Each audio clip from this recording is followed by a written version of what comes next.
Welcome to the Embracing Neuro-Diversity podcast, where I share my journey of embracing the experience of my amazing son who is on the spectrum.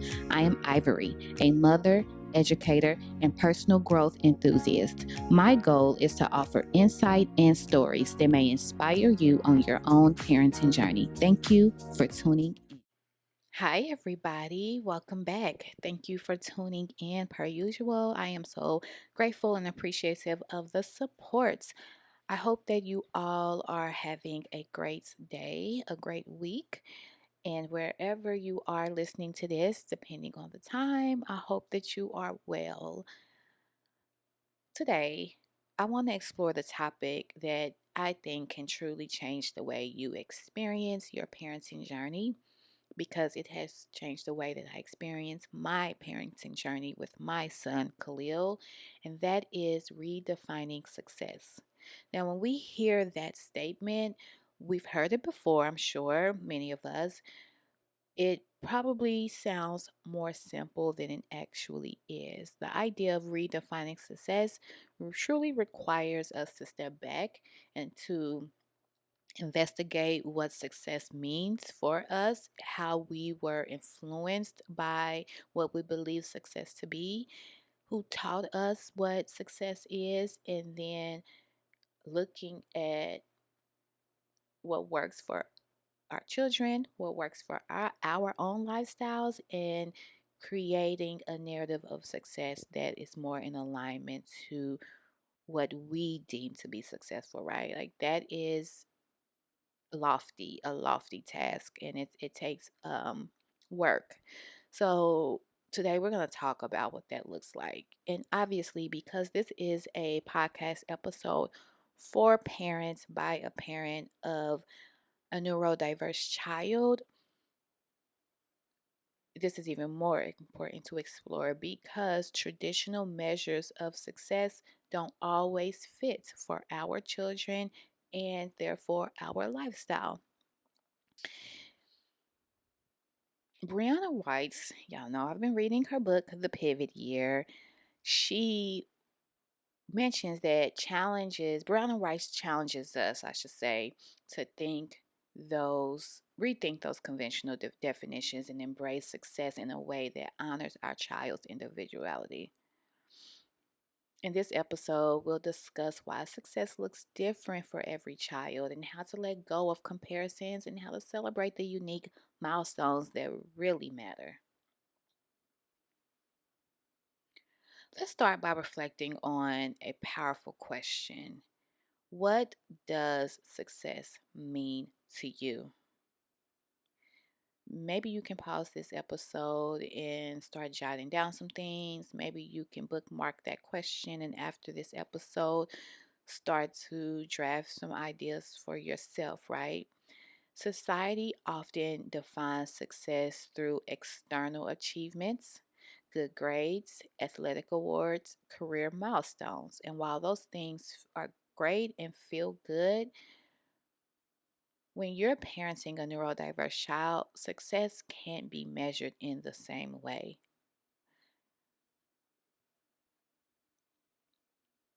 I'm reminded in the pivot year that success is not a fixed point, it's a personalized journey. And so instead of focusing on what our child should achieve, we can redefine success to reflect growth, effort, and the meaningful milestones that matter to them. For example, success could be learning a new skill, building a friendship, or gaining independence in a daily task.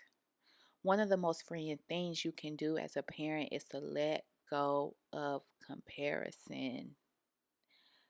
I'm going to say that again because that is probably at the core of a lot of our grief as parents, is that we compare our kids to other kids, especially when we're around other kids, right? And so, again, one of the most freeing things you can do for yourself as a parent is to let go of comparison.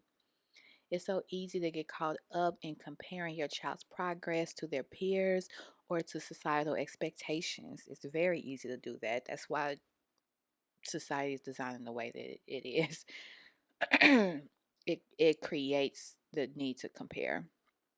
But comparison often leads to feelings of inadequacy, of disappointment for both you and your child. Because when you start comparing your child and then you start to feel disappointed, then you begin to di- feel like it's your fault, right? And you begin to feel inadequate as a parent. So, if as much as possible, stay away from comparison. The way to do that is by seeing the beauty, the unique beauty in your child, in your life, right? Brianna Weiss, in her book The Pivot Year, offers this insight. When you stop comparing, you start celebrating. When we shift our focus away from comparison, we create a space to appreciate the meaningful wins. Instead of thinking, why isn't my child at the same level as others? We can ask, what strengths is my child developing right now? This is why I often say that Khalil changed my life in a positive way more than anything, because I had to really look slowly at our lives. I had to put blinders on and think about what we had good that was going for us. What was the beauty in my son, in the beauty in our lives, and look at the opportunities, the gifts, the rewards that come from what we have to offer, as opposed to the perceived deficits, right? I remember a moment with my son Khalil that completely changed my perspective. So he, like many children, struggle with transitions and getting to leave the house in a timely manner because he's distracted by a multitude of things like his toys and, his iPad and all of those things, right? And so instead of thinking like, and so I'm constantly, especially in the morning during school, I feel like a bit of a drill sergeant because I'm constantly redirecting Khalil. Like, Khalil, put your shoes on. Khalil, grab your backpack. Like, I have to stay on top of him about things and to make sure he stays focused on the task. And over time, he's in second grade now. Since pre-K, I've been supporting with them getting ready for school in the morning and transitioning from one task to the next in order for us to get to the bus on time.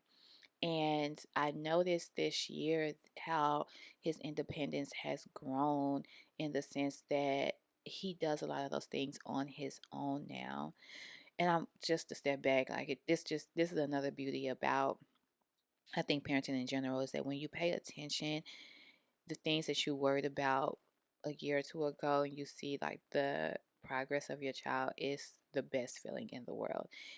And so, yeah, one day, he put on his socks and his shoes without me having to tell him. Like, he grabbed his backpack and his items without me having to redirect him. And that is a huge that's a huge accomplishment for us, because it also tells me that he understands what is required in order to get ready in the morning and to go to a particular place, right? And that sounds very small and minute for maybe a parent who is raising a neurotypical child, but that is huge for me, because I that helps me to understand that he understands the connection, right, to what is required in the sequence of things in order to meet a need. And so, yes, now I can just put out his items for school and walk away, and he dresses himself, and that is, I'm incredibly proud of him for that. And so, again, they may seem small to others, but for us it was a major victory, and I celebrate it as much as I can. Let's talk about celebrating while we're on the subject, because I think that those unique milestones are worth celebrating. Success for our neurodiverse children may look different, but it's not less significant. When we acknowledge and celebrate progress, whether it's speaking a new word, navigating a social situation, or completing a task independently, we reinforce the idea that effort and growth are what matter the most. Effort and growth are what matter the most. Celebrate progress, not perfection. This is the mindset that will help us stay present and appreciate the journey, even when things don't go as planned. One way to make this a habit is by creating a progress journal. Each day, write down something your child accomplished or a moment that brought you joy.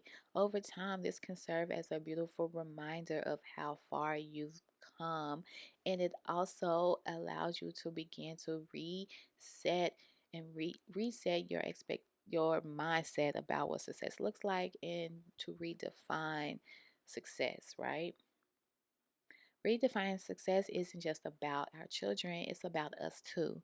As parents, we often place high expectations on ourselves. We are incredibly hard on ourselves. I certainly have been. We think we need to have all the answers and always be the perfect caregiver. Perfection is an illusion, it doesn't exist. You always want to be on the journey of effort and growth. Perfection, I don't even like that word, makes me cringe. But anyway,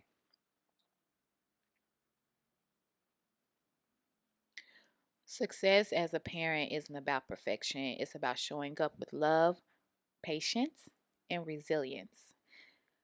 We talked about resilience in our past episode, and so check that out if you're curious about what does resilience, emotional resilience especially, look like in practice. Success might look like advocating for your child. So I would also create a progress journal for yourself and your child in terms of your journey, right? So advocating for your child, building a supportive environment, or quite frankly, simply getting through a tough day with grace. That is success. That is success. That is success. Give yourself credit for the work you've done, even if it doesn't always feel glamorous, especially those moments when it doesn't feel glamorous. So, as we close today's episode, remember that success is a deeply personal journey. Embrace the milestones that matter to you and your child, and let go of external pressure. Thank you for joining me on today's episode. If you found this episode helpful, please share it with someone who might need this message. And don't forget to subscribe for more conversations on parenting and growth. Until next time, take care of yourself. Bye.